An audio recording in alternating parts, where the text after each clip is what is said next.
Good evening, everyone. Good evening, namaskar, and a very warm welcome to all of us here.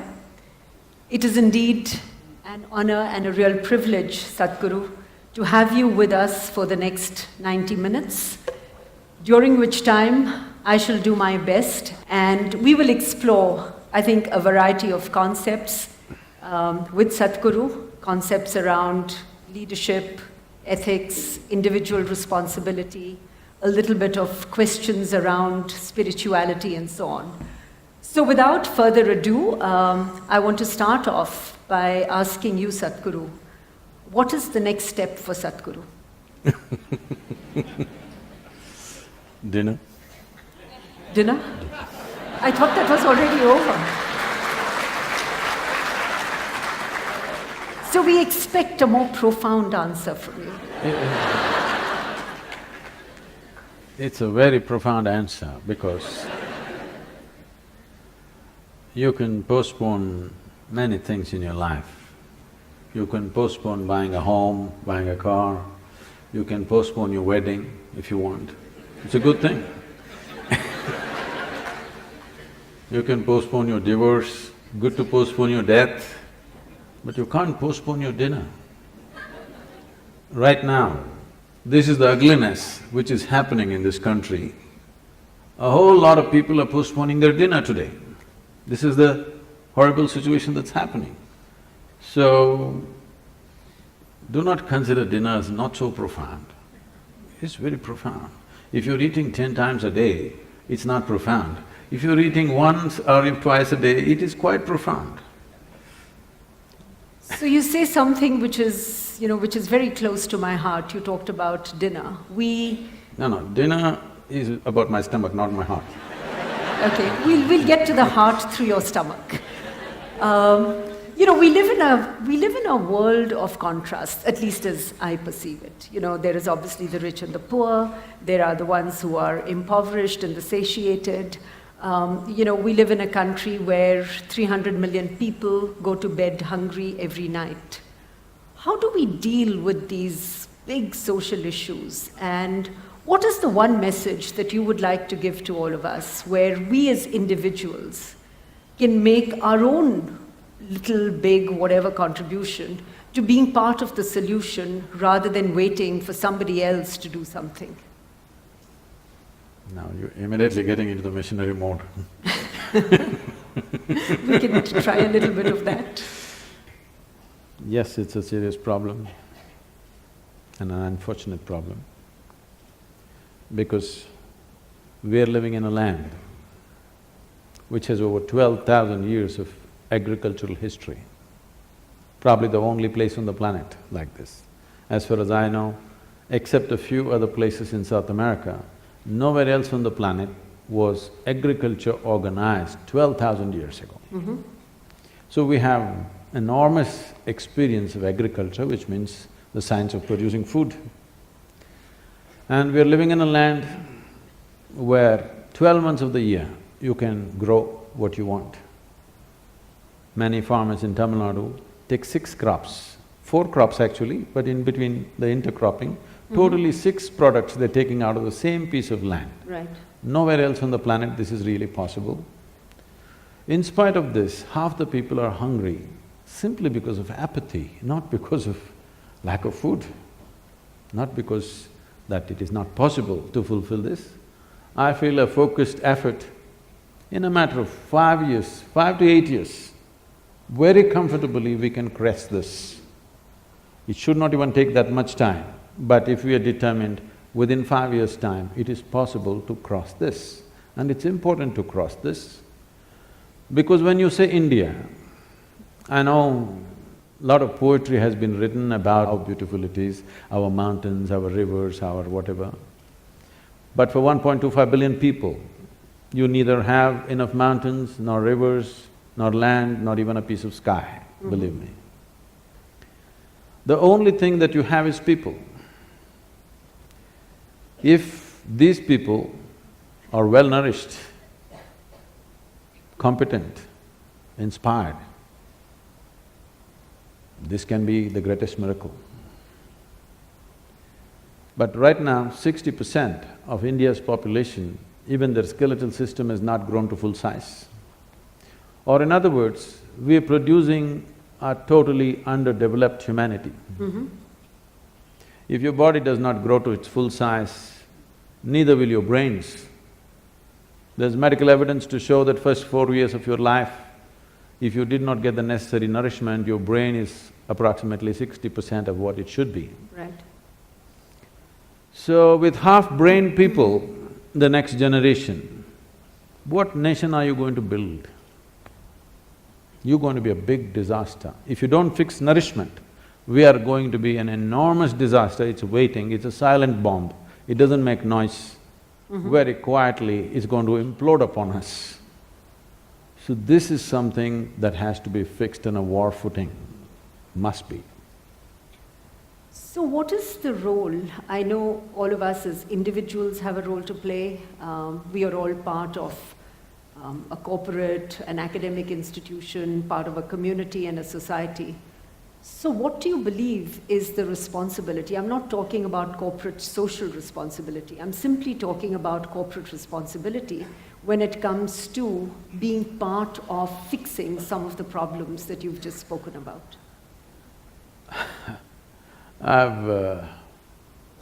No, we are very much involved with nourishment, education, health of the rural populations. I've been talking to many leading lights. Not much light out there.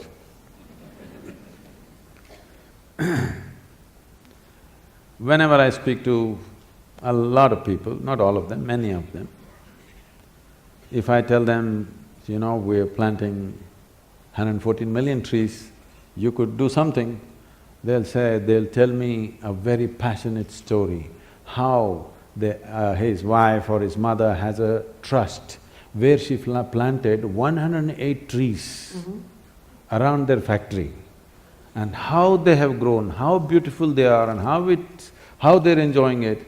In all this passion, I just, okay, what's there to say?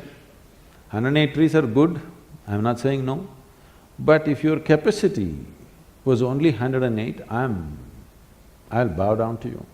Your capacity is 108 million, not 108. But you're satisfying yourself with 108. You talk about nourishment, you say, you know what, my maid's children, they were so malnourished, 3 of them, every Sunday we feed them. These kind of stories I've heard of great compassion and love. So, there is a whole culture of doing something for your satisfaction or doing something because you want to buy a ticket to heaven. I want people to come to a place where you being fulfilled should happen within you. If you want to go to heaven, please leave. But if you want to be a solution, there's another way to work.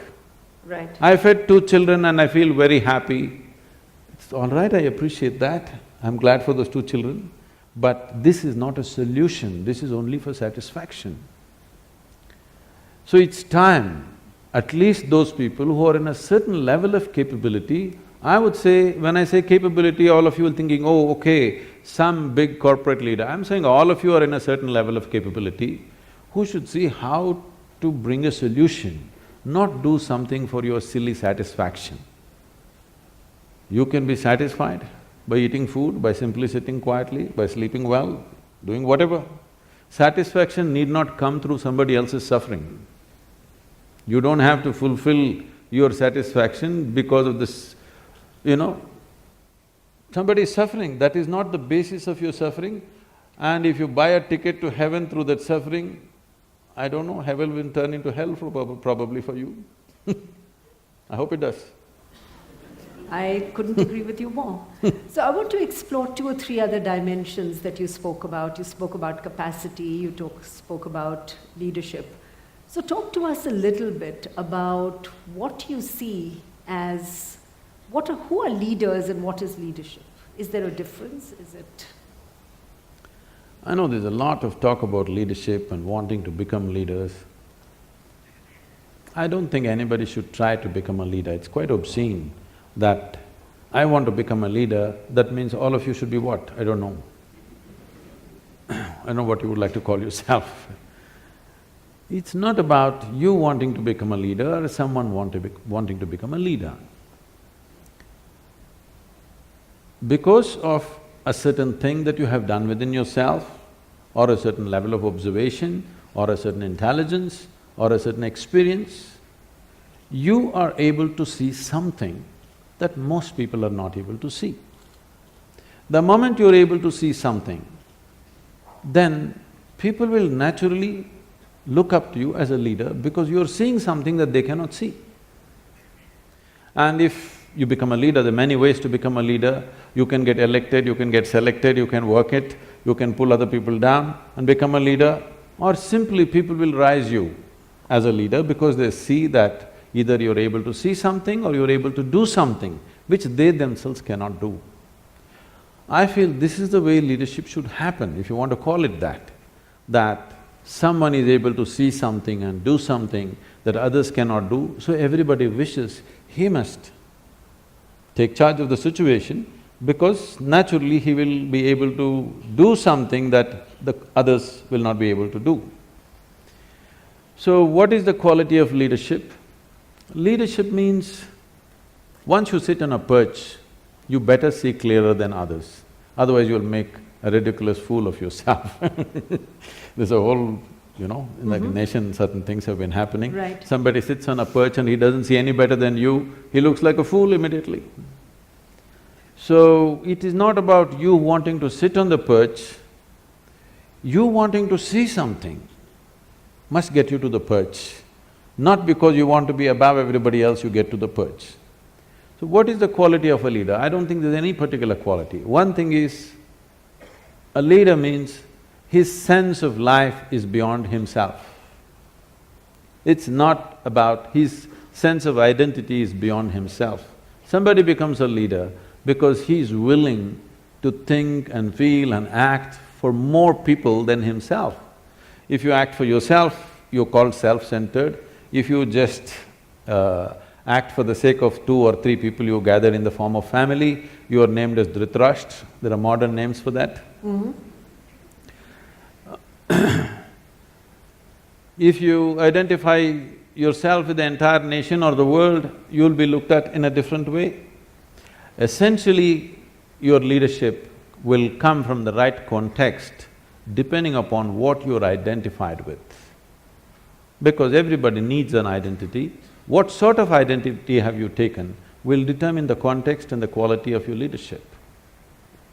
In that context, isn't leadership something that, each of us can individually manifest? If I were to describe one dimension of leadership as saying it is about taking ownership to create a better outcome, in that context, we can convert leadership from a noun to a verb.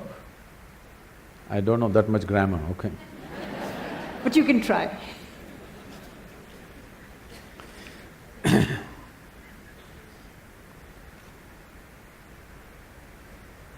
See, whatever we do, every human activity, the purpose of an activity is to produce something. Production may be a safety pin, a computer, love, joy, health, well-being, it doesn't matter what. We want to produce something. When we act, we want it to be effective. How small an act or how big an act is not the important. We want something to happen effectively, which means it's a question of efficiency, it's a question of with how little, how much more you could do. That's what makes you… because all of us have the same amount of time in a day. People always tell me, Sadhguru, you had such a long day. I said, unfortunately there's no long day, God, they give me only 24 hours. I would like to bargain for more, but it's not happening. You can make it more by increasing your efficiency, the way you function, including people as a part of yourself, where other people will function as a part of you so that you don't have to bother about so many things around you. In this sense, you can enhance what you do. But time-wise, all of us have the same time, we can't help it. Right.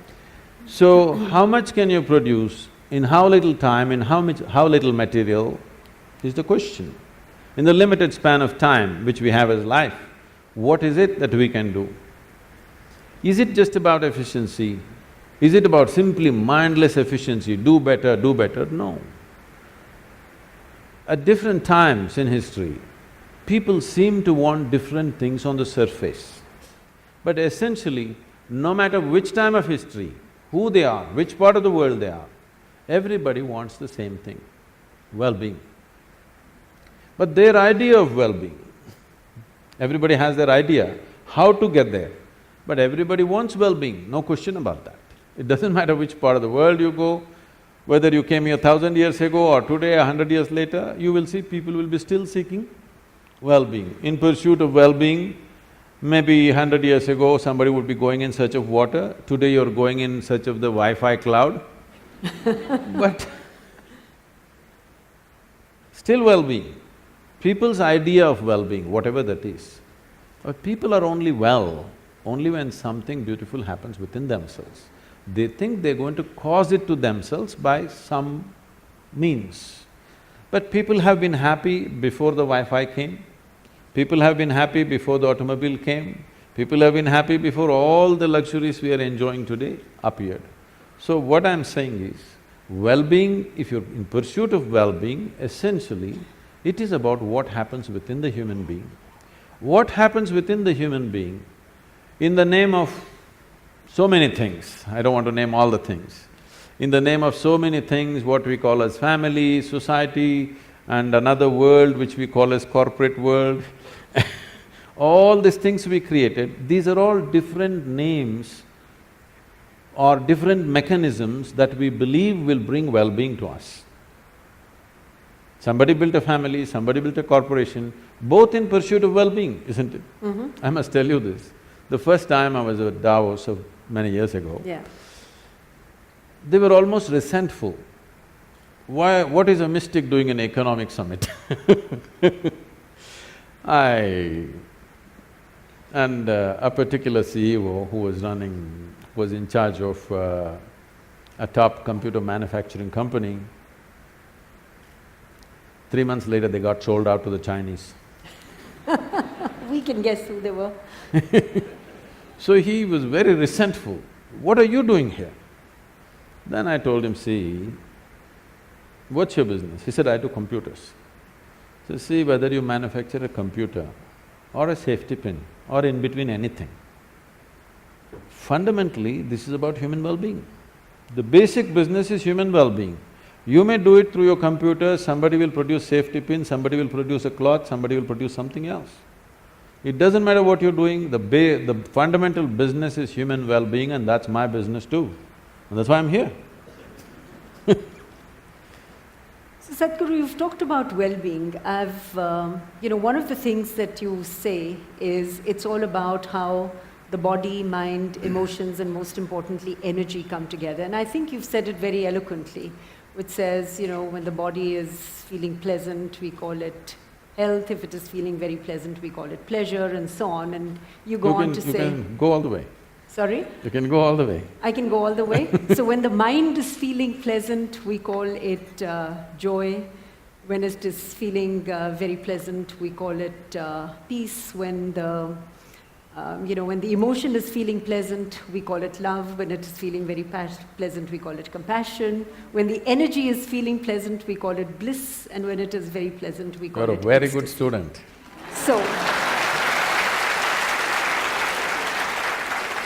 So here's the question. Can you just elaborate on what you really mean? What is the difference between bliss and ecstasy? For people who are not mystics, what does it look like? I think I need to clarify this accusation of being a mystic. On a certain day,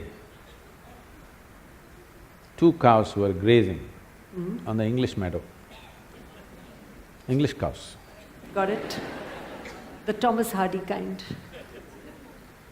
One cow said to the other, what is your opinion about the mad cow disease?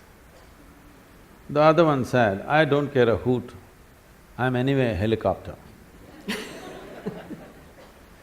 So what a mystic means is that there is no mistake about his perception as to who he is.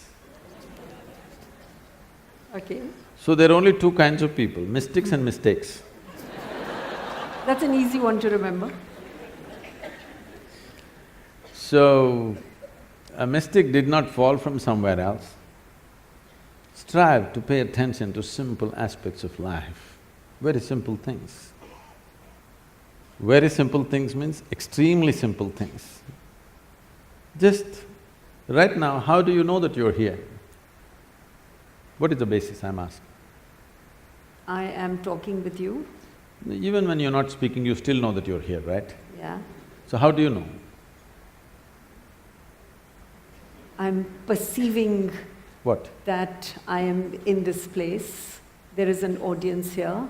We're in No, conversation. even if you close your eyes, you're I still have here, a right? mindfulness. I'm attentive to the fact that I'm in conversation. I'm conscious. You're conscious. I'm conscious. The reason that you know that you're here is because you're conscious. How do you know that you have a body? Because I can move my hand. So many things can move. But I am causing my hand to move. Fine, even if you don't move, you know it's there, right? Yeah. How do you know?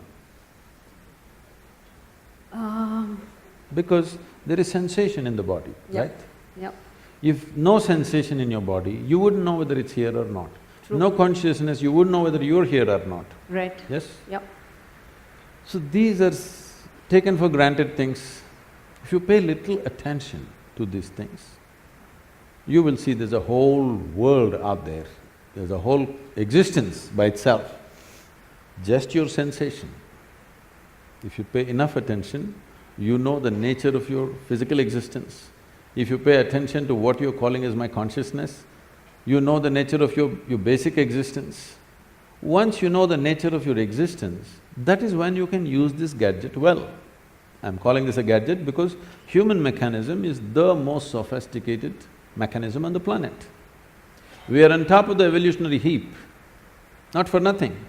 It's taken millions of years to manufacture you. Yes? Yep. Not a simple process. An enormous process has happened to get you to this level of neurological sensitivity, sensations, awareness, everything. So these are the keys of your existence.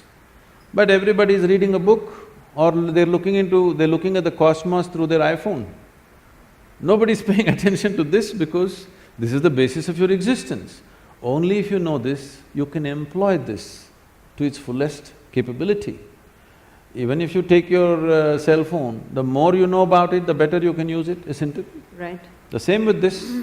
So what this whole unnecessarily exaggeration is not the word, unnecessarily decorated thing about self-realization means is, you know more about this or you know everything that's worth knowing about this. That means you can use this whichever way you want. If you want to sit still here for the rest of your life, you can sit. If you want to jump out and be active, you can do. If you want to do this and that together, you can do. Whatever you want, you can do because you know the mechanism fully, in its entirety, not just the physicality of it, but its entirety. So if you know this, suppose your body happens as per your instruction, your mind happens as per your instruction, your life energies happen as per your instruction, how will you keep it? Pleasant or unpleasant? Pleasant. Pleasant. At least for yourself, highest level of pleasantness. What you want for your neighbor may be debatable, but what you want for yourself is clear. So when you want pleasantness, now generally, if you are very pleasant, we say you're blissful. Now, bliss can get boring sometimes, okay? Yes? Good to know Pleasantness that. gets boring, isn't it, sometimes? You want some slosh to happen, now you use ecstasy. But that slosh cannot be kept up. Bliss can be kept for your entire life. Ecstasy cannot be kept for your entire life. You go up and you come down. Or in other words, bliss is a sustainable level of pleasantness, the height of pleasantness. Ecstasy is not sustainable, but you can hit it often enough, at least a few times in a day you must hit it. in the spirit of a freewheeling conversation, I'm reminded of a film I saw about, I think it was 15 years ago, the film was made, which was a series of conversations with quantum physicists and some mystics, to use that word. And the whole premise of the film was that the mystic and the quantum physicist is seeking an answer to the three basic questions, which are, who am I, where have I come from, and where am I going? I did not understand the film then. I am hoping that you would be able to throw some light on the three questions and, what the physicists and the mystics are seeking. So you are asking me who you are? Kind of. See, it's all right to walk on the street, point at one of you and say, who are you? It's okay. You go to somebody and say, who am I?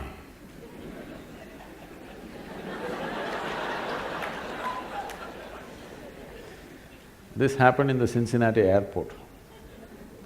People had lined up to check in at the check-in counter. One man came briskly, jumped the line, went straight to the counter and thrust his ticket. The lady at the counter said, sir, there is a line, please. She said, no, I'm in a hurry. Well, she said, everybody's in a hurry, you're all getting on the same plane, so please stand in the line. Then he raised his voice, do you know who I am? She looked at him, promptly picked up the microphone and said, there is a man here who does not know who he is, can somebody help him?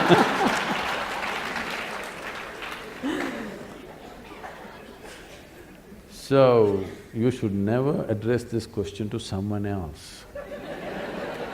All these so-called whatever, I don't know, I don't want to make comments, they all picked it up because that Ramana Maharshi's book, I think, became famous in California, okay? Everywhere you go, everybody's talking, who am I, who are you?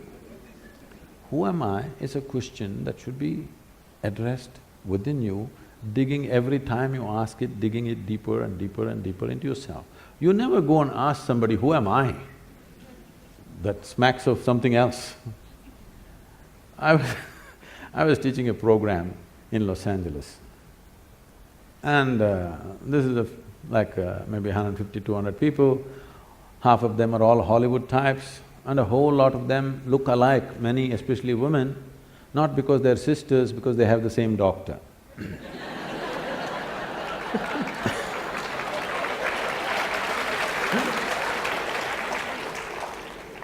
And I'm teaching them an extremely simple process that they need to do every day, which is just 21 minutes, extremely simple. Just that. They're saying, Sadhguru, you're teaching us all these things. But Ramana Maharshi said, you don't have to do anything. Oh, Ramana came all this way from Tiruvannamalai. I said, yes, he is absolutely correct. You don't have to do anything. And he did nothing. He simply sat in one place like this, 14 years. Rats came and bit into his thighs, festering wounds, worms came out of it, but he did nothing, simply sat. Said, you people are made like this, if a mosquito bites you, you'll call 911. You don't talk about doing nothing. Ramana talks about doing nothing, leave that, that's not your business. You are made like this, you don't talk about doing nothing. Ramana talked about, who am I, who am I? You never utter this to anybody. Don't ever go on, please all of you. Don't go somewhere and ask someone, who am I? You can ask them, who are you? So, who am I is not even a question that you need to articulate. When I just said, the more you know about it, the better you can exist here. Not necessarily, don't always think about a human being like he's some kind of a machine, how much he has to produce, there's no such thing. But how he exists is important. When you sit here, how are you within yourself is important. What you wear may be socially important. What you drive may be important somewhere else. What kind of home you live in may be important for some other reason. But existentially, there's only one thing important, how are you within yourself?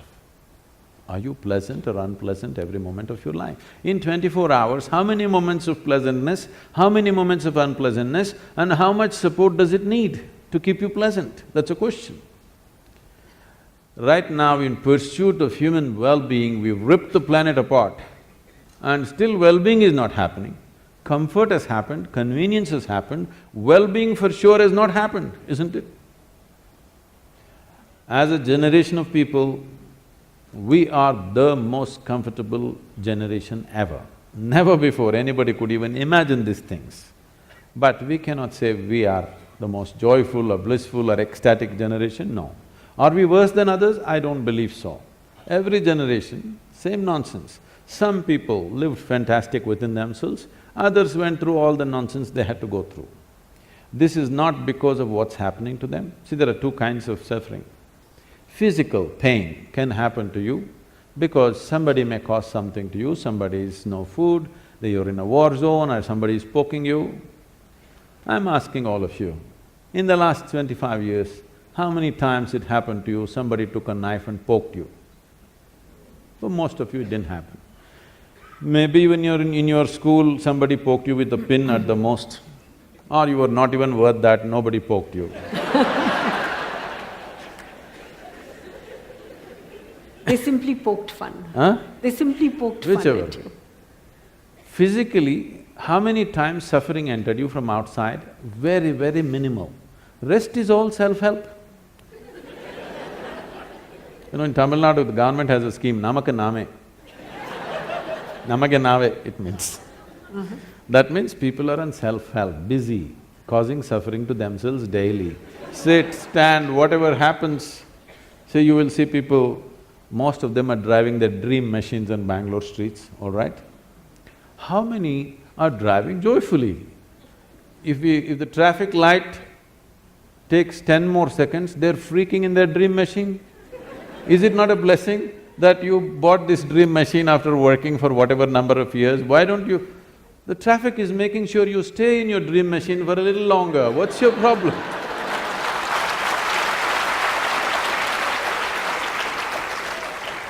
I'm saying just about anything, people are suffering. So suffering is not happening because of something else, it's simply because people do not know how to manage their body, their mind, their energies, their emotion, nothing. Because no attention has been paid. No attention to the nature of who you are has not been paid. So who you are, who am I, question is entirely internalized question, never to be uttered, never to be written down. Unfortunately, somebody printed it and the whole world is talking, who am I, who am I? Oh, this is okay if you are an inpatient. If you're an inpatient in NIMHANS, you ask, who am I? That's allowed. That's allowed. If you're out on the street, you are not allowed to ask, who am I? You get me? You've also talked about… No, there were other two questions in that. Yes. Yes. I'm waiting for those. Where are you going? There's only one way to find out, you must go and see. As I was saying just now, some things are best known only by experience. People want to know, after my death, what will happen? I tell them, you must know by experience. Are you ready? No, then don't worry, wait. Where did I come from? See, essentially what you're asking is, all three questions put together, you're asking, what is the nature of my existence? Yes. Am I this body? Am I this? Am I that? What am I? What is the nature? Because whichever way you look at it, you can prove I'm that. Because for everything there is some substance. You can prove yourself to a woman, you say I'm not this, I'm a human being, you can say I'm just a piece of life, you can say I'm God, somebody may think you're something else, doesn't matter, but for everything there is some substance. So you can argue for it, but that's not the point. Really, what is the nature of your existence? Don't take this as some kind of a great philosophical or spiritual question, please see it as a practical thing. If you want to know how to use this camera well, the more you know about it, the better it is. You agree with me? Hello? Yes. Similarly, if you want to use this, human being properly, the more you know about it, the better it is. So self-realization is a very practical thing, not an esoteric thing. What you think is esoteric is all the things that you don't have an understanding of. You want to make it esoteric or you want to make it mystical.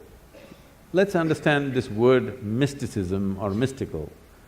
Anything that you don't understand will look mystical to you, isn't it? Suppose you don't know what's electricity, you have no concept of that. Now, I press something here, boom, lights come on. Very mystical for you, isn't it? See, if I just had a light bulb 1,000 years ago, I could have claimed I'm God and it would have worked. Came too late, you know.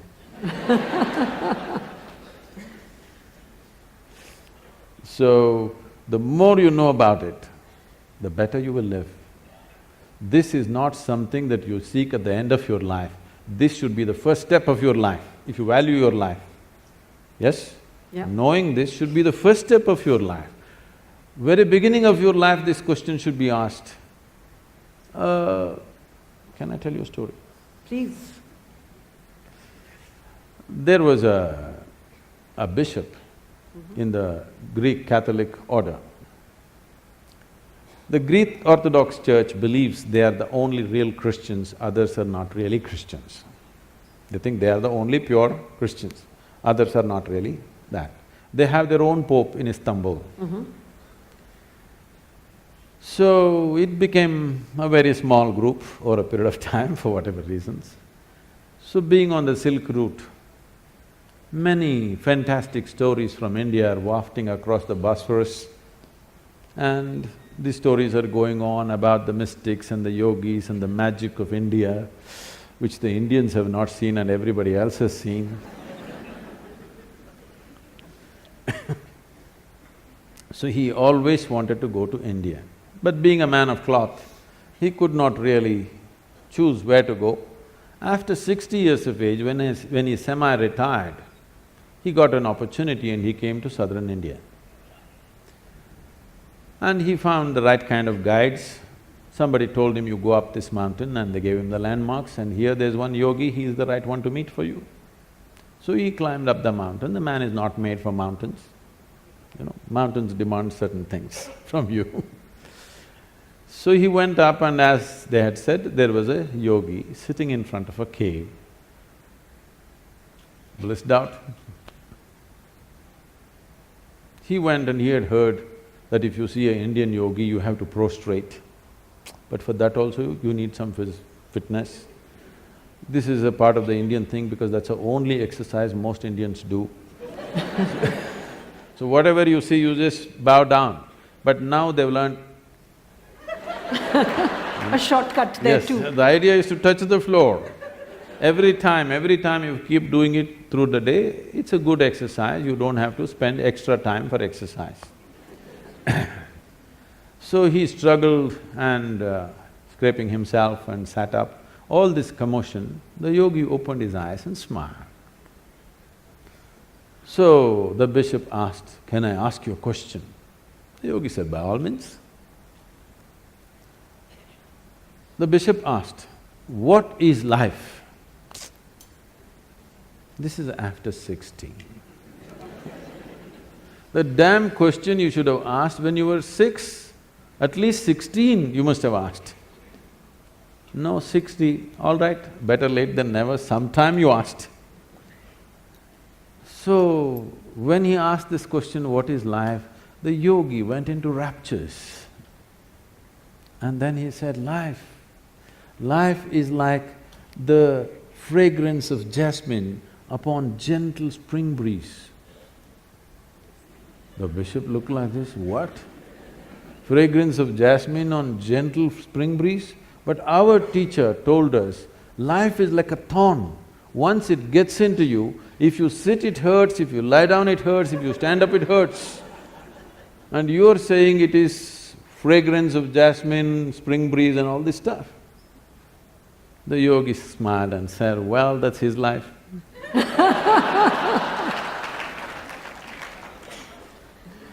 So, we have never paid attention to the most important dimension of who you are. And you do not know life any other way than the way it happens within you. Right. Yes? Right. You are the only doorway to the existence for yourself. Absolutely. You can only experience through this mechanism and no other way. Yep. If you don't know this, what the hell are you doing here? And just because you know this, people label you as a mystic, as this, as that, and many people mispronounce it as a mistake, you know. So one of the other things that you've talked about is, the mind, and these are my words or what I've understood of what you've said, what the mind believes, the heart follows. What is in the mind is in the heart, in a sense, if I've got it right, unless I've got it wrong. And because when you say that there is no difference between, my mind is saying this, but my heart is saying something else. You're talking about a metaphoric heart or your heart? I am talking about metaphoric, I'm not talking about… Okay, not the I'm pump. talking about metaphoric heart, not the heart that is, simply pumping. There is something else, which I've read some time back, which says that, you've got to search in your heart with your intellect. So there are all these things which is about the mind and the heart and, how you apply intelligence and perception to create awareness. And I think you've talked about that a little bit. Would you elaborate for us, the concept of intellect, intelligence, perception, and, how we can use that in our everyday lives? So there's a whole lot of enterprise going on in the world by complicating very simple aspects of life, really. If you complicate something with incomprehensible words, and if you have a lot of words to do it, then you will seem profound, because anyway nobody can understand what the hell it is. So searching your heart with your intellect, the thing that you're referring to as your heart is generally the emotional side of you. So you're separating what is thought and what is emotion. Let me ask you a simple question. If you look at yourself carefully in your day-to-day activity, you will notice this. The way you think is the way you emote. Right now, if I think you are such a wonderful person, I will have sweet emotions towards you. Which I hope you're thinking. This is not a confession. If I think she is horrible, I'll have nasty emotions towards you. Right. I cannot think you're wonderful and have nasty emotions towards you.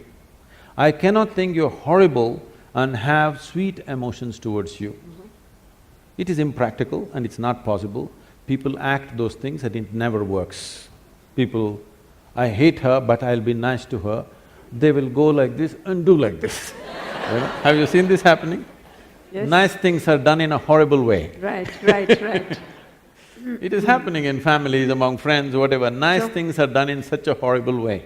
If you want to do something horrible, just do something horrible at least. Don't spoil the nice things in a horrible way. So, now, the question is just this. Thought and emotion, are they same or are they two different realms? They are not. Thought is agile. See, today I can think, right now I think you're wonderful.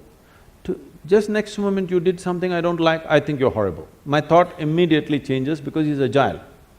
But my emotion is sappy. It'll take 3 days, it'll struggle and slowly turn around. It has a larger turning arc, but after 3 days it'll come my way. For some people it's 3 days, some people 3 months, but they will turn around, isn't it? Yes or no? The way you think is the way you feel, there is no other way. It is also true the way you feel is the way you think also. It depends which is more dominant in you. In a person, if emotion is forefront, the way they feel is the way they think. If thought is forefront, the way they think is the way they feel. You can't think one way and feel another way. That only happens temporarily, for some time, but emotion will catch up. So Sadhguru, what is a creative mind? Oh. How big an answer do you want? As big as you want it. See, the English word mind doesn't say anything. Because it's just one generic word which does not describe different dimensions of what the mind is. Mind is not just one something sitting here and doing something, okay? There is really no such thing as mind. In the yogic culture, there is no mind. There is a physical body, there is a mental body. Because what you're calling as mind right now is a certain combination of memory and intelligence. There is memory in your body, more memory in your body than you can imagine. If I have to get at you again, it's okay, I'm picking on you, okay? You definitely don't remember how your great-great-great-great-great-grandmother looked like, but her nose is sitting on your face right now. Yes? Yes. You don't remember a thing consciously, but your body remembers 100%. How 10 generations ago your grandmother was, your body still remembers. 1,000,000 years ago how your forefathers were, your body remembers, isn't it? It's not forgotten and it's not going to forget. Your mind is not capable of this kind of memory. Your body has 1,000,000,000,000 times more memory than your so-called brain. This whole shift towards the brain and intellectual process is a European malice. They gave too much significance to thought. This has happened because they lived under a subjugated society, religiously subjugated society where you're not supposed to think anything except what's written in some book, otherwise you're dead. They lived like this for a long time. Because of this, when they got little freedom to think and manage to live, they started celebrating their thought too much. Let's understand the context of thought. You can only think from the data that you already have gathered. That means you can never think anything new. You can recycle it, you can rehash it, you can produce permutations and combinations of it, but you cannot think something absolutely new. It is not in the nature of the thought to come up with something new. It can only recycle the past. That means if you dedicate yourself to your thought process, if you enshrine your thought process, you're ensuring nothing new ever happens in your life. So thought need not be celebrated like this. That's why in this culture, thought has never been given so much significance. What you think is your psychological drama. We don't think much about that because it's your drama is important for you, somebody else's drama is important for them. Everybody thinks their drama is the most important drama in the universe. This is everybody's experience because they're so identified with their own psychological drama. This psychological drama should not determine the nature of your life because this is just a small happening compared to the life process. Life is a much deeper intelligence than intellect. We can look at… the yogic system looks at the mind as 16 parts.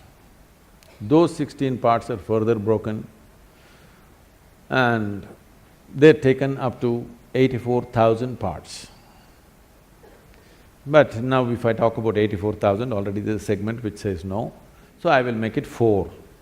I'm taking away 80, okay? I'm being fair to you. Only 4.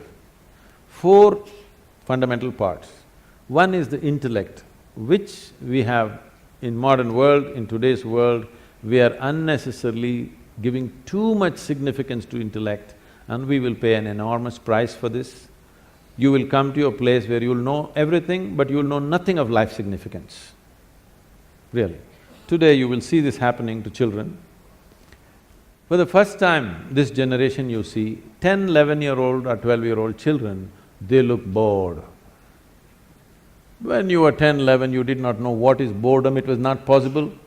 It was too exciting to be alive and looking around. You will see 10, 12-year-old children all looking bored because they've seen the cosmos through their phone screen. They know it all. And especially in the Western countries, you will see this happening at 8, 10. They're really bored, you'll see in the school buses, they're all sitting on. Bored. Because by the time you're 12, you already had one love affair, you know what is a break, you know how to all this recover from that, you tasted alcohol, you've seen this, probably you've gone into all kinds of physical things, and you know the cosmos. What more?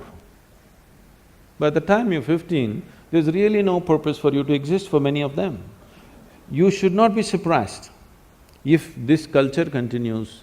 I'm not saying this is a prediction, it is something that I see beginning to happen.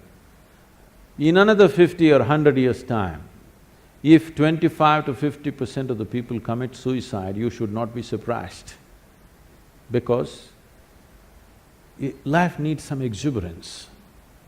If too much information happens to you without experience, that exuberance will be gone and a false sense of knowing becomes so strong in you.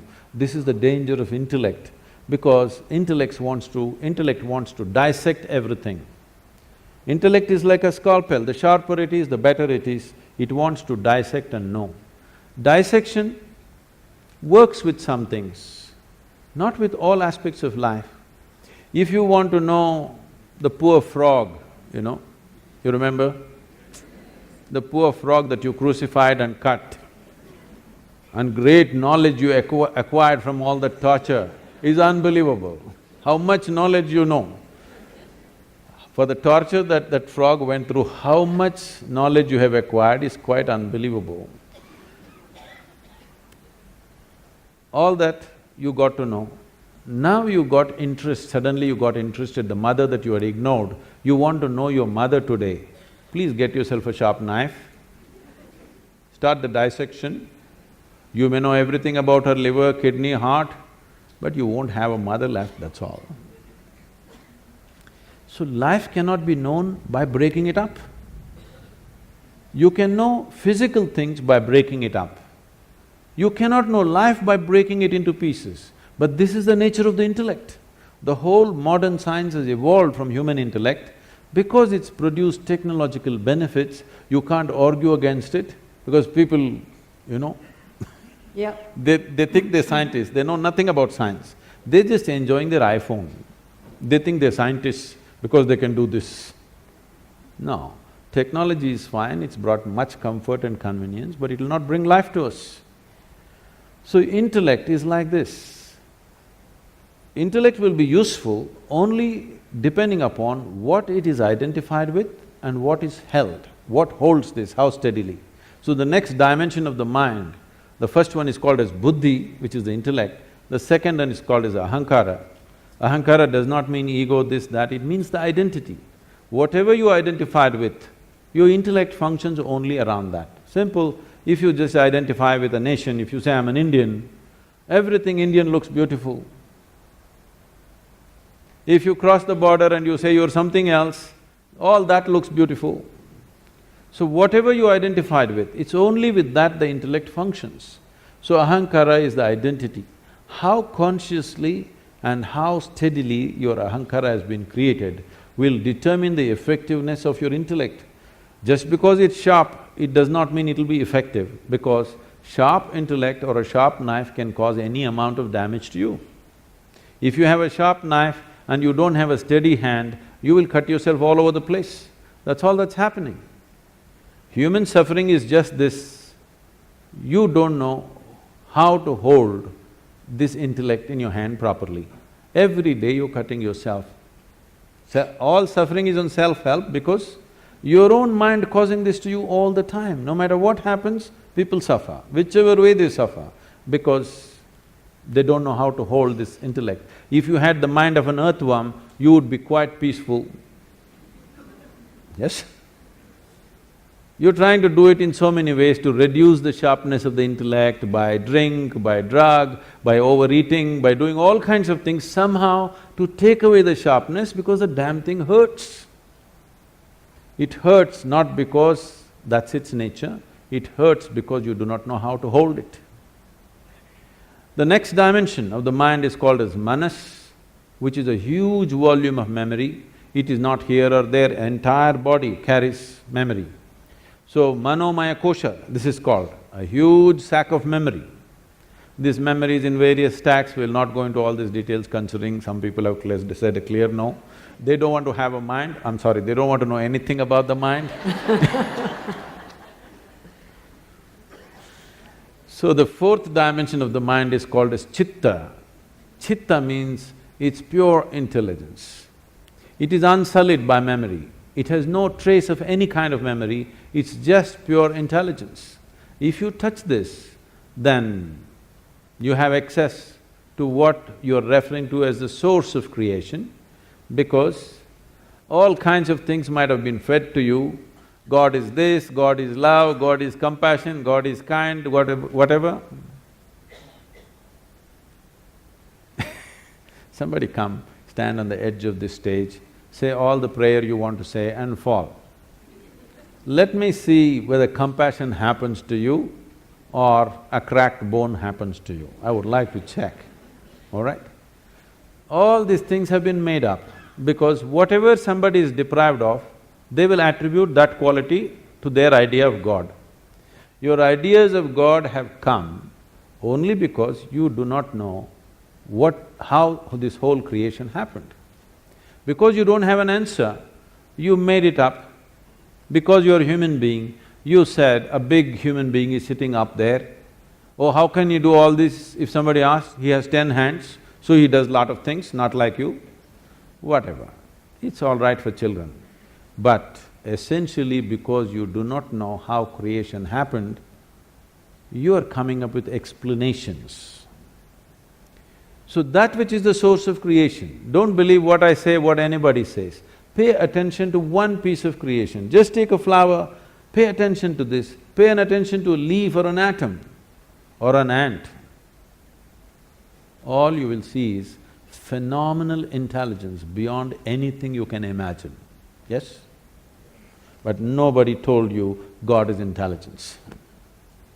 But this culture has said this to you in many ways. They told you Chidakasha, Chidambara and so many things to tell you if you touch your chit, the whole existence becomes yours. Everything that's worth knowing is right here because you have access to the source of creation.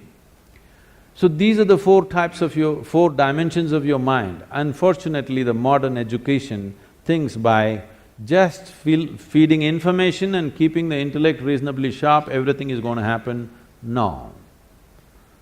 You will rip this planet apart looking for well-being. You may lose the planet, or you may manage to go to another planet and start your work again there. But well-being will not happen. If well-being has to happen, you have to dig a little deeper into this one, otherwise, no. So Sadhguru, what are some of the things that, all of us who are here listening to you, what are the one or two things that we can do tomorrow which will increase this level of awareness, perception, thoughtfulness? Oh, you're talking about a takeaway, huh? In a sense, but an enduring takeaway. It's not lighthearted, it's not, because we've heard a lot, and I'm sitting here and saying, okay, so what do I do differently tomorrow? Let's say to learn ABC, the 26 alphabets. At least if you learn the Indian languages, you know 54, whatever. 26 alphabets. How long did you take to learn to write them properly in their proper order and use them whichever way you want? How long did you take? Oh, I'm still at it. A long time. At least 3-4 years minimum. Yeah. To learn to make sentences and use the way you want, maybe you took 12-15 years of education. Much longer than that, yes. So you gave so much just to learn some wordcraft. But to know something about the fundamental nature of your existence which could just change you dimensionally, you want to know it in 2 minutes. Why are you so unfair? No, I only want to know where to start in 2 minutes. Okay, where to start? Just do this much before you go to bed today. One thing is, every hour, okay, remind yourself, right now It's going to be 8 o'clock. 8 o'clock, remind yourself, wow, I'm still alive. No, don't laugh. So many people who go to bed today will not wake up tomorrow morning. More than 1 million people on the planet will not wake up tomorrow morning. Tomorrow morning, suppose you wake up. Yes, who knows? You always think it's not me, it's going to be somebody. Very cruel. Tomorrow morning, if you do wake up, first check, am I really awake, alive? I'm still alive. Wow. Don't have to do anything, don't scream or something. At least one big smile, okay, I'm still alive. Over 1 million people didn't wake up tonight, but here I am, alive. Fantastic or no? What is the biggest thing in your life? You're alive right now. So, you're still on tomorrow morning, just one smile, wow. Then maybe there are 2, 3, 4 people who matter to you much in your life. Just check, he and she and that one and this one is alive. All alive, great.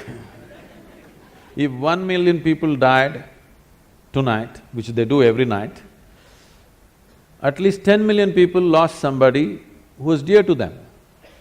But none of those who are very dear to you are gone today. Fantastic or no? Another big smile, don't tell anybody. Just smile, okay. Great. 8 o'clock in the morning, wow, 8 o'clock, still alive. Every 1 hour, just do this exercise, okay? Every 1 hour, just remind yourself, check, on. Please understand this. If you think about God, you will become hallucinatory. Only when you are conscious about your mortality will you want to truly know the nature of this life. When you know, you're on right now and tomorrow morning you may be poof, gone. Now you want to know, what the hell? What is this?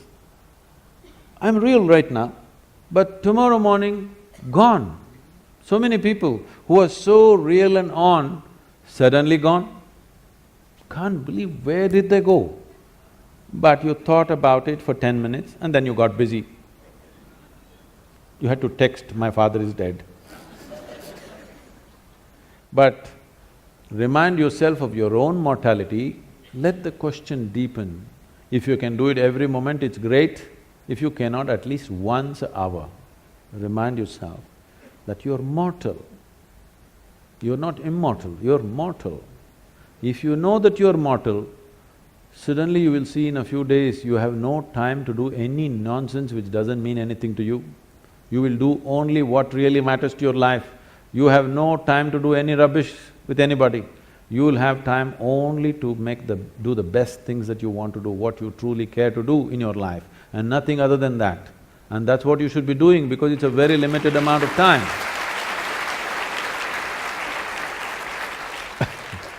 I want you to know, it's a very brief life. That is if you're a joyful person. If you're a miserable person, of course it's a long life. So if you're joyful, if you live for 100 years, it's gone too quickly. If you're miserable, what a long life you will live, you know. So it's a very brief life. You should not be doing anything other than what truly matters to you, isn't it? Yes or no? Yes. But you're doing so much nonsense which doesn't mean anything to you simply because you think you're immortal. Otherwise, people are saying, no, I will live up to 80, maybe 100, so I will do this at 70, I will smile at my neighbor when I was 75, you know, when all my work is done. When all the property issues are settled, after that I'll smile at him. There is no such guarantee. Has anybody here come with a guarantee card for 2 days? No, you could be dead tomorrow morning. I'm not wishing that, I bless you with a long life, but it's possible, right? Every day it's happening to 1 million people means, can't it be you and me tomorrow morning, I'm asking? Yes or no? Yes. If you're conscious of your mortality, becoming aware will naturally happen because the significance of being alive will blossom. You used all kinds of words which are straight from the American coast, mindfulness, awareness, mental alertness. No, you need to separate these things. Being mentally alert will help you to survive better. If I'm mentally alert, I can drive better, I can do my work better, I can do something else better. It's survival. Right. Awareness is not about survival. When I first asked you the question, how do you know that you're here? You went around and then you said, I'm conscious. Only because you're aware, you're alive. Your awareness is aliveness, your aliveness is awareness. The question is only about how alive. Lot of people think if they're 50% alive, it's pretty good. Yes, you can survive 50%. But you need to understand, if we want to torture somebody, if you want to torture somebody, what would you do? You'll kill them? Suppose you got employment in hell, let's say. You are given the job of torturing people. What will you do? Kill them? Hello? No. Keep them half alive.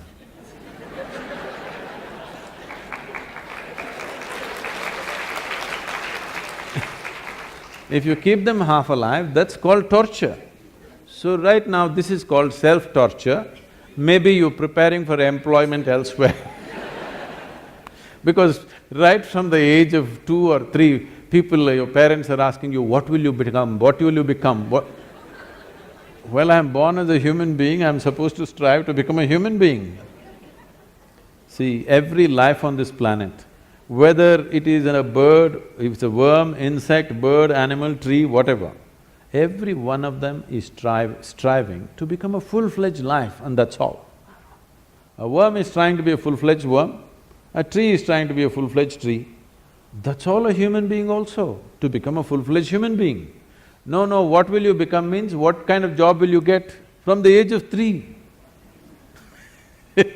This madness has come because of this, whatever the last century of poverty in the country. People are so deprived and they think if they don't have a job, they won't eat anything. You know, it comes from a certain poverty consciousness, we must pass it, that generation is past. Right now, if you have a few brain cells working, you can make a living. Yes?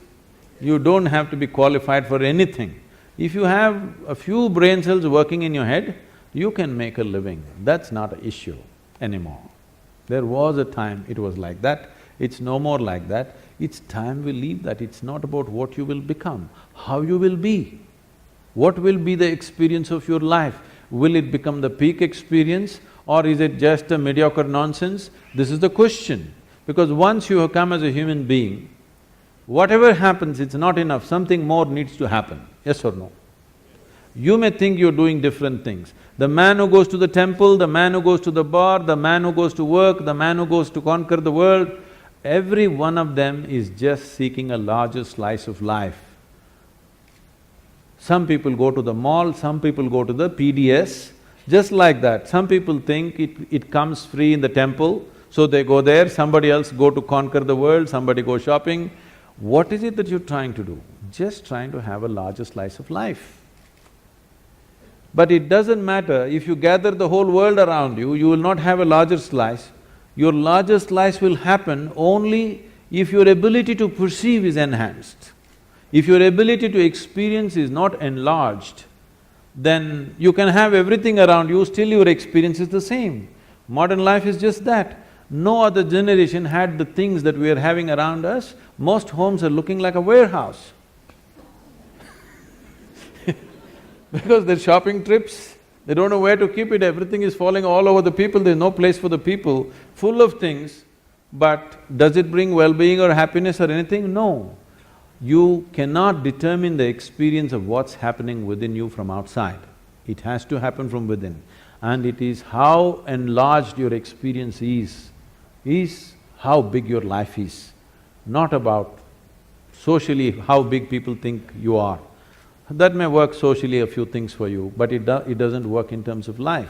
So when we say awareness, we are talking about the essential ingredient of life because only because you're aware, you're alive, isn't it so?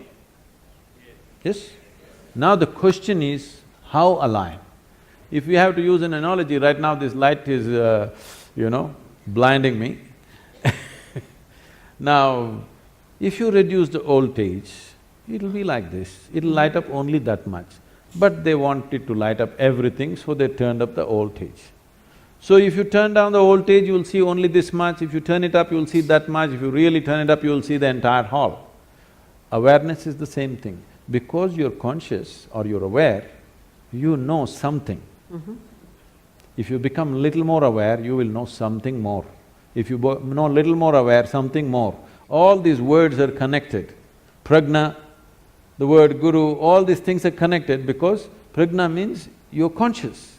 Because you're conscious, depending upon the intensity of your consciousness, accordingly your vision of everything around you is enhanced. Now the word guru means, gu means darkness, it's a four-letter word, you know. Ru means dispeller. Yeah. So a guru is not supposed to teach you something, he is not supposed to give you a philosophy, not supposed to give you an ideology. It is just that he is supposed to throw little more light. Little more light means, if suppose this hall is dark and you're only able to see the first two rows, you're not able to see them. If I flashed a torchlight, you saw, oh, all those people, the whole world out there. But I switched off the torch. Then you know, there is something, now I have to see. What do I need? I need a torch beam of my own, okay? Right. This is the job. Because the children in the home where I'm staying, they're declaring, he's not like a guru, he doesn't talk like a guru, he doesn't look like a guru, he doesn't walk like a guru, he's not a guru. I'm very glad, I'm getting certified. Yes, yes. Now, about seeing everything the way it is, because if I want to walk through this, there are a whole lot of people right now, belief systems. You believe in God, all right? Now, I know in the corporate world, people have shifted this, I believe in myself. Which is somewhat misplaced, but that's okay. Both are misplaced, they produce different kinds of impacts. Absolutely. See, belief means what? Essentially, belief means you're unwilling to admit what you do not know as I do not know. Whatever you do not know, you believe. If you believe, what it does to you is, it'll give you confidence. Confidence without clarity is a disaster. Right now, let us say, I cannot see these people, my vision is not clear. But I have great confidence, I'm going to walk through these people. You know what I will do? I'll step over everybody and go, because I'm very confident, the whole lot of people like this. If my vision is clear, I will go through this without even touching anybody. If my vision is not clear and I have no confidence, I will ask, please can somebody show me the way? But now I have no clarity, but I have confidence. It's a disastrous process. So believing in God, believing in yourself, believing in anything means, it's just a B word, you know. You're just bullshitting yourself about something that you do not know. Right, right. What is the problem? What I know, what I do not know, I do not know. What is the problem with this? If this much sincerity enters your life, come to this much. What I know, I know. What I do not know, I do not know. I don't believe anything, I don't disbelieve anything. I'm willing to look at everything. You will become a sensible human being, and every 1 hour you remind yourself you're mortal and celebrate with a smile that you're still alive. You will see wonders will happen to you. Thank you. Great.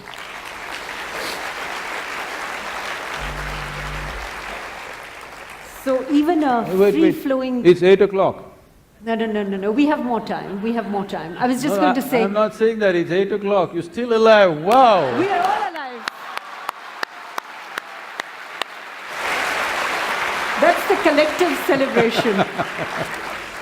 Okay, so even a free-flowing conversation is limited by time. We've got about 20 minutes left, and what I'd like to do is throw the floor open to questions from any of you. My question is directly very simple. I learned a simple process which says that, whenever doubt arises in our life, doubt the doubt. And whenever trust arises, trust the trust. So that helped me a lot in terms of my… So your question would be? My question is now… Yes. The ultimate, next step we are saying, the ultimate is the final step. I would like to ask is dissolution, or what we call moksha.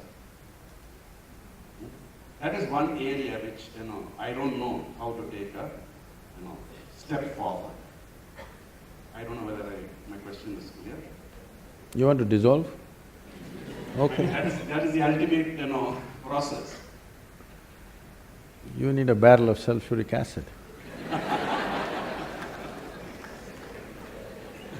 Please sit down.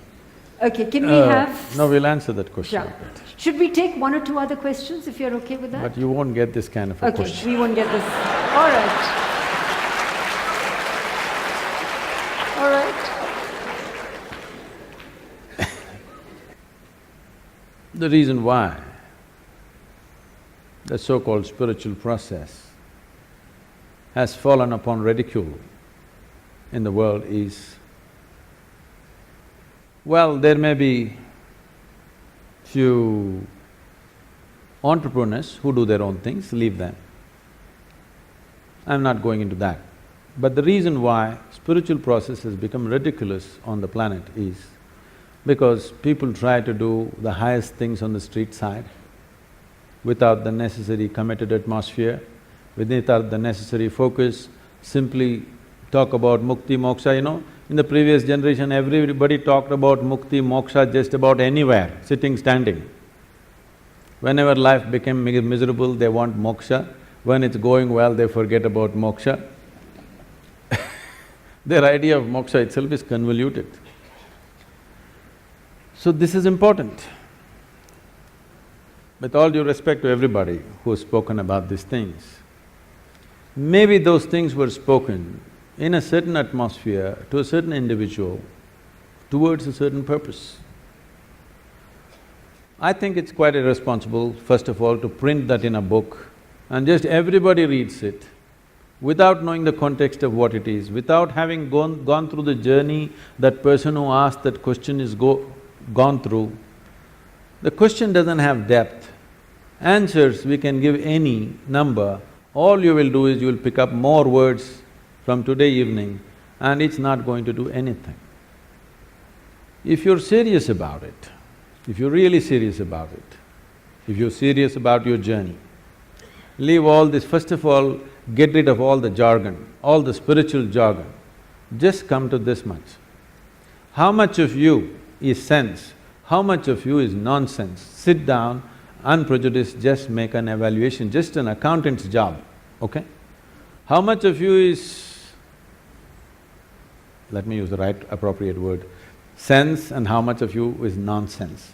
Every day, sieve it out, you will see it's not an easy job. And ask some of you, two friends of yours and two people who don't like you, also to assess you. You need an outside opinion, isn't it? Second opinion is always good. You will see it's a great cleansing process. Instead of talking mukti, moksha, dissolution, sushupti, something else, these are all words. Anybody can pick up Sanskrit words. What is the point? Let's take all the scriptures, all the teachings, all the philosophies, all the great things that people have spoken about, all of them are worth nothing compared to a single existential step that you took inward.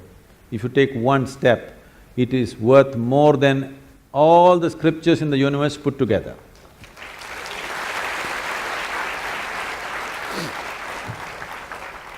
Sadhguru, namaste. You spoke about the energy, manas, chitta, ahankara and all that. The existence of all these is the basic, that is the body. And the body is the composition of the Panchabhutas. Each one has got his own energies. Would you kindly throw light on those five energies which is making us here, speaking, listening to you and all that, please?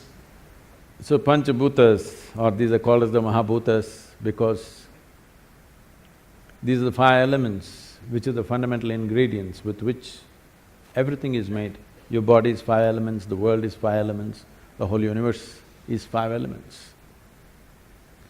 So when Adi Yogi was transmitting this knowing to the 7 sages who are today known as the Saptarishis.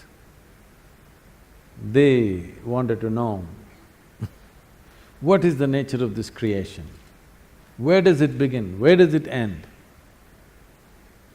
He was bored with them, you know. Students can bore you, teachers can bore you, but students can bore you.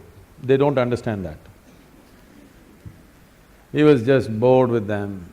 He said, all your great cosmos that you're talking about, how big it is, where it begins, where it ends, I can roll it all up and pack it into a mustard seed. That's efficient packing, corporate, I think. Nano. Then they wouldn't live there, but they said, what is the nature of this universe? By now he was too bored. He didn't want to waste his words. He simply said, just 5. You just have to know 5, that's all. Not 5 million, just 5. Just see with 5 ingredients, how much mischief. Look at the variety that's happened in the universe. The size and the variety and the immensity of what's happened, just with 5. Incredible or not? Out of this 5, these 4 come from 1. The other 4, what you know as… Sir, can you tell me? In what… in Kannada I'm not able to get the names. Anyway, earth, water, fire, air and space. So these 5 elements are in a certain composition in different aspects of life. Let's take life, not inanimate things, even there it is there, but in different lives, it is in different compositions. In you, 72% is water, 12% is earth, 6% is air, 4% is fire, remaining is space. When I say remaining, Vinita is calculating, okay, 6% Akash. No, I said remaining is space. Because we are not talking about physical entities alone, not talking about the physical dimension alone, so 100% is not the quantity. As long as you measure the body, yes. Once you come to Akash, you're not talking about percentages. Right. So what you're referring to is Akash, because the word Akash is being loosely used today in common language. The word Akash did not mean sky, it meant the 5th element. Because your eyes cannot see beyond the 5th element. Only in the night you are able to see beyond that. During the day, what you see is just the etheric sphere, and because of the way light plays on ether, it all turns blue in your vision.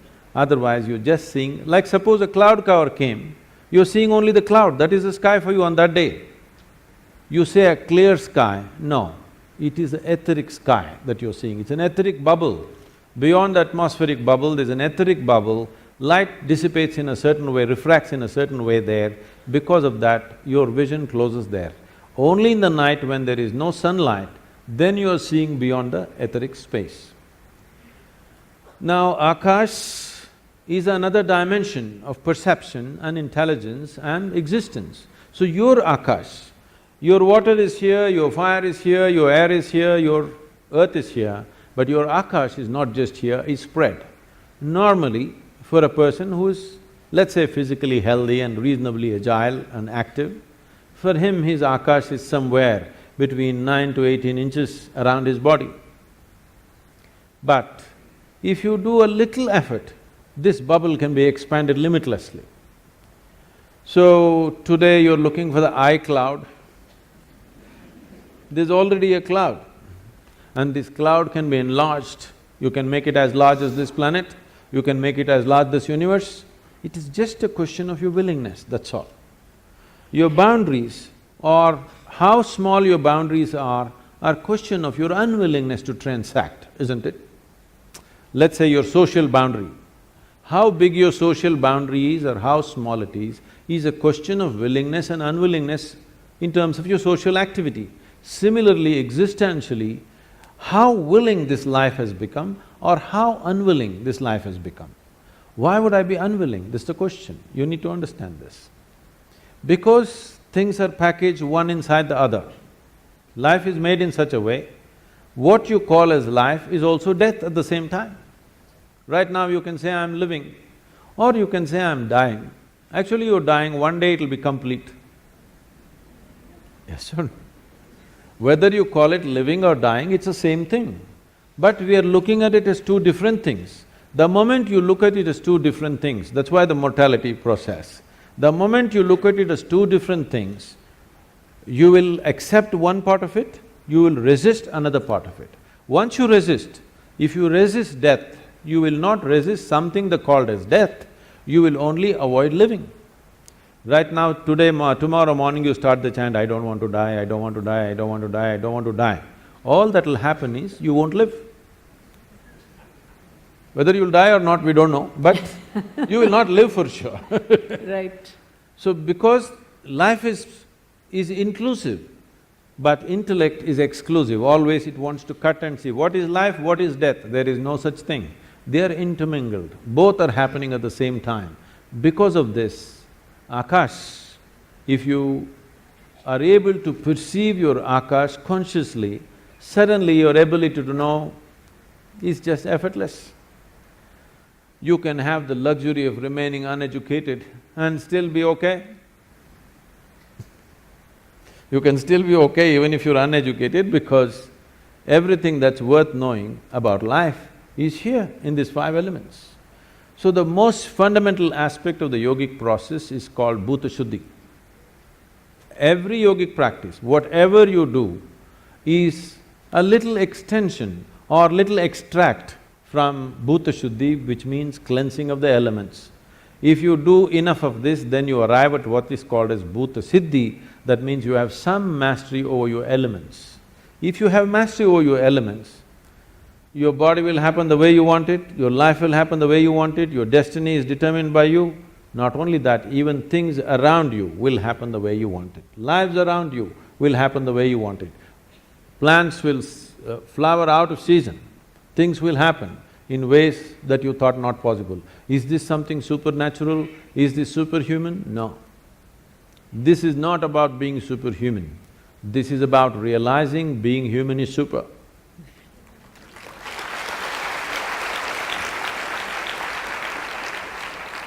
And the nature of the five elements, what they are, how they function, an enormous amount of study and science and experiential dimensions to it has been done in this land. Unfortunately, we are ignoring all that and trying to handle everything on the chemical level for health and well-being, which is a very, unfortunately, very rudimentary way of handling life.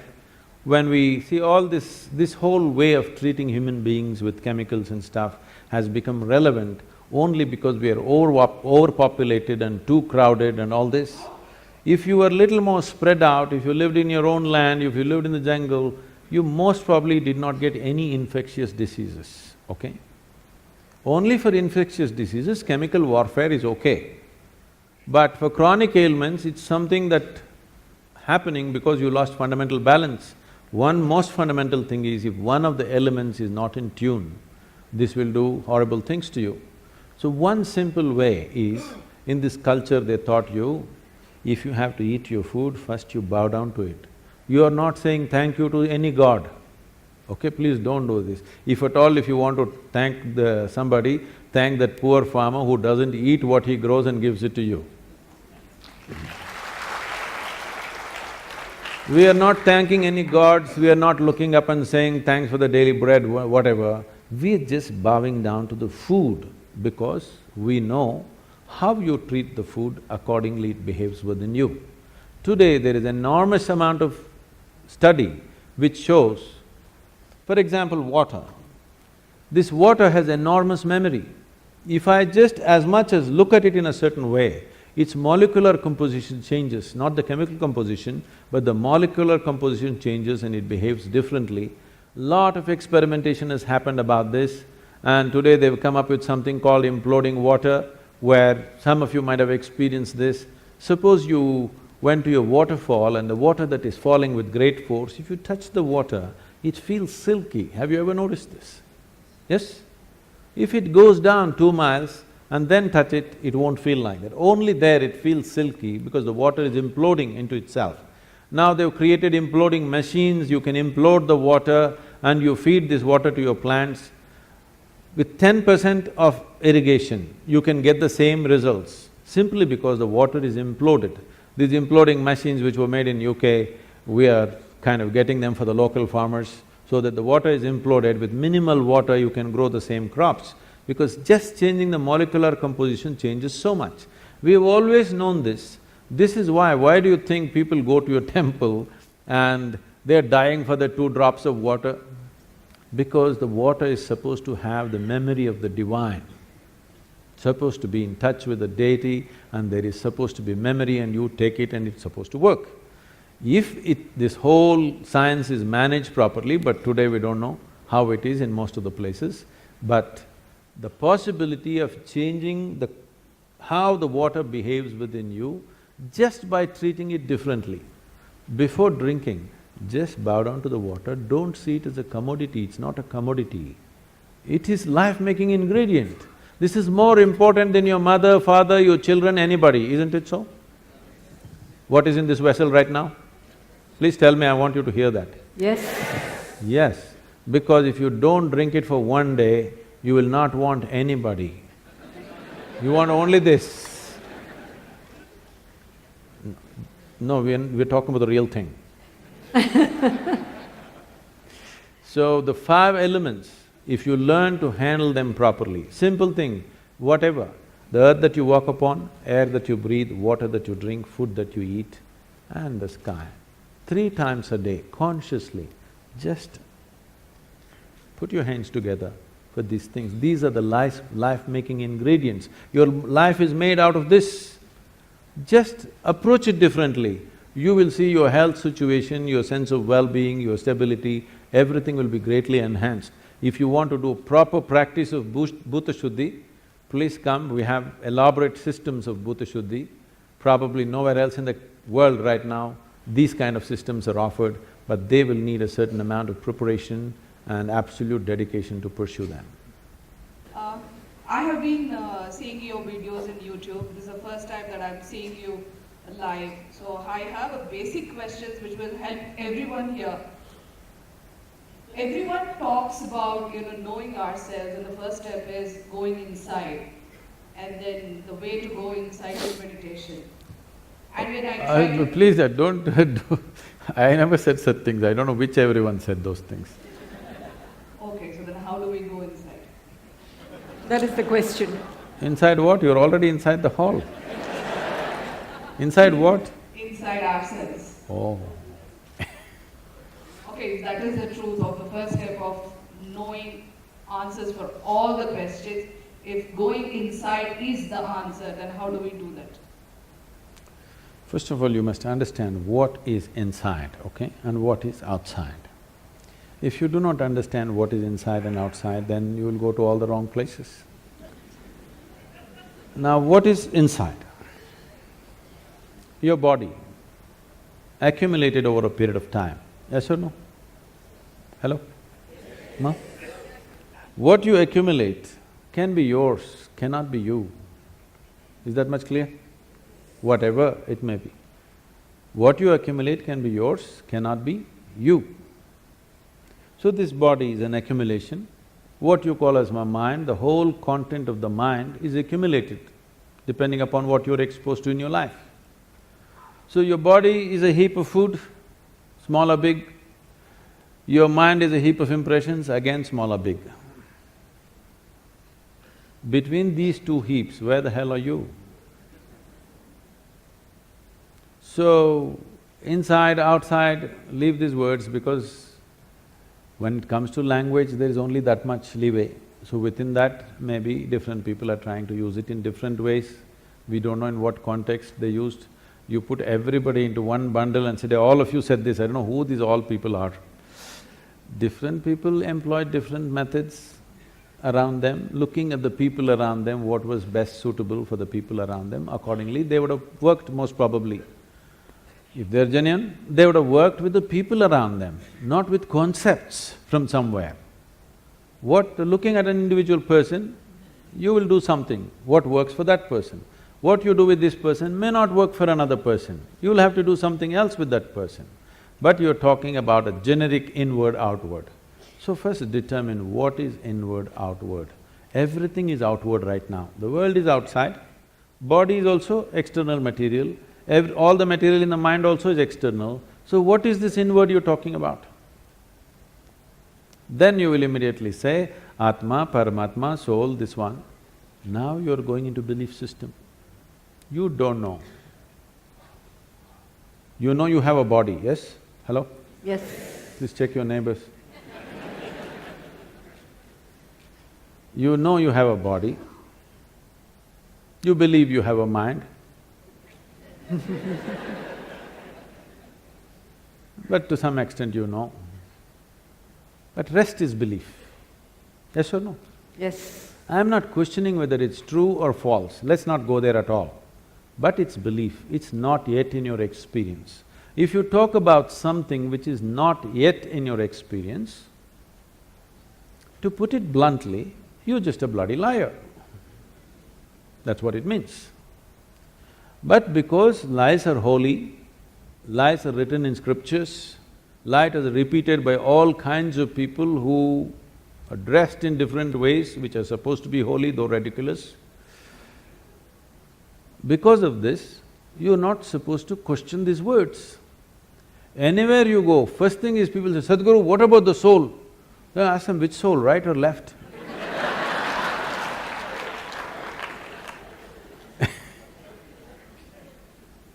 So, let's not talk about something that is not in your experience. Right now your body is in your experience to some extent, your mind is in your experience to some extent, rest you don't know. But we can infer. If I have to accumulate this much body, if I have to accumulate this much mind, something more fundamental must be there. Yes? Something more fundamental must be there. We don't know what the hell it is. For now, we will call it you.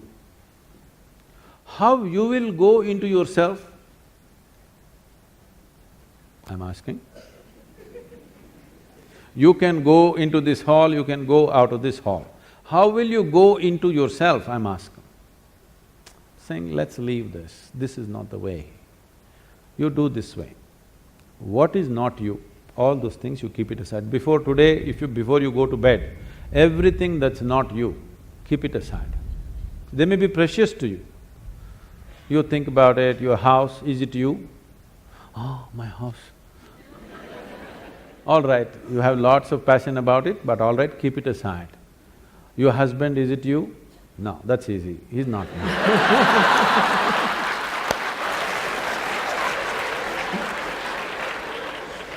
My children, are they me? Oh, little difficulty, but no, they're not me.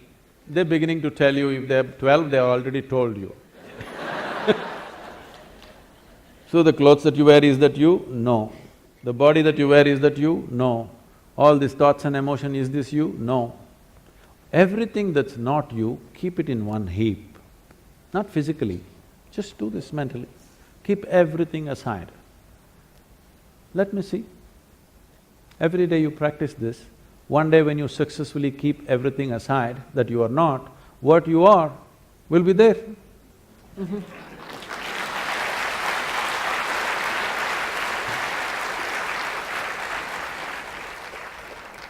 We have too many ideas about things that we have not seen. It's a big problem. Shankaran Pillai went to Britannia. Can You I? heard the story, yes. Shankaran Pillai went to Britannia Industries to find a job, So they were looking for a really smart, far-seeing sales manager. So they asked him one question, which is further, Mumbai or moon? Shankaran Pillai thought. He said, Mumbai. He said, what? Mumbai is further than the moon? He said, yes. How? Well, I can see the moon, I can't see Mumbai. So what I'm saying is, if you go by your present perception, you'll get all the wrong conclusions. So don't be in a rush to make conclusions. Let's pay a little more attention. You are a worthwhile life which deserves some attention, isn't it? Don't seek other people's attention. Your own attention, doesn't this life deserve attention? Pay attention to this, enough attention, everything will be clear. Everything about you, you're asking me, if I tell you what you have some more words. Some more words you have, that will not get you anywhere near the truth. One more word or 10 more words doesn't get you any closer to reality, just you'll have more things to say to somebody else. This kind of hearsay is spreading in the world. Everybody knows where God is, who his wife is, how many children he has, when is his birthday, his address. In every bhajan, people are singing his address, where he is and how to get him, but they don't know a damn thing about themselves. This kind of, a very knowledgeable ignorance is dangerous, you know. If you do not know, it's not a problem. If I see I do not know, the possibility of knowing is always there, isn't it? If I do not know and I think I know, then I've destroyed all possibilities. So, we have arrived at many things. We know, in every culture they know what is the nature of God, where he resides, how the ambience is there and the works, you know. Everybody knows the geography of the heaven, isn't it, don't you? But you don't know a damn thing about yourself. It's time we paid attention, because everything you know it only the way it's projected in the firmament of your mind. You don't know anything any other way, yes or no? So, what you need to fix is, you are seeing everything in a mirror of your mind, and the mirror is wonky. First fix it. First thing is to make it stable, flat, proper plane mirror, so that you see everything the way it is. Does a plane mirror show you everything the way it is? Everything reverse, you know. Then you will have to flip it, that'll take much more skill. Most people can't flip a dosa. Now, to flip the whole universe, the whole life that is reflecting in your mind, to flip it over without shattering it into pieces will take much more. But the first thing is to level out the mirror so that it shows you everything the way it is, not some other way. Right now, everything is seen depending upon how you're identified with something. Every identity has distorted the mirror of your mind, and it shows you things in completely different way than the way it is. First thing is, stop talking about things that you do not know. No soul, no Atman, no Paramatman, no God, no divine, no heaven. Talk about something that you know, and then the longing to take the next step will become strong. Otherwise, when you know the geography of the heaven, what is the need to pay attention to anything? It's very dangerous. Thank you very much. Thank you very much. Thank you. Thank you, Sadhguru. Take one vote for you. Thank you. Thank you.